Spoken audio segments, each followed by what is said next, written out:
Two more names added to a growing list of remains identified at the now shuttered Dozier School for Boys in Florida's Panhandle. And tonight, ABC Action News reporter Carson Chambers explains why another much smaller discovery is leading to many new questions.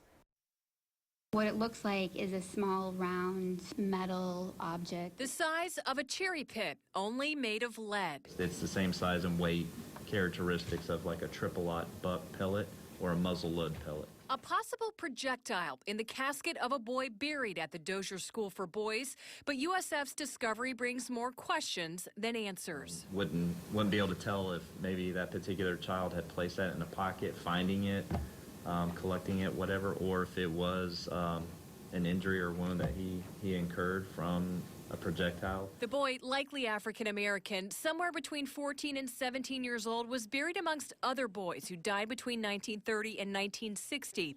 But Dr. Aaron Kimberly says we may never know if the possible projectile caused his death. So the remains themselves, the skeletal remains themselves, are not well preserved, and so we're not able to say anything about health or trauma or cause of death. The discovery comes with two new revelations in the Dozier mystery. USF anthropologists have ID'd 2 sets of remains, bringing the total count to 5. 18-year-old Sam Morgan was a ward in 1918. Ledgers say he was an indentured worker on a nearby farm. The school's records didn't actually even say that he had died. The other positive ID, a school employee named Bennett Evans, who died in a 1914 dormitory fire.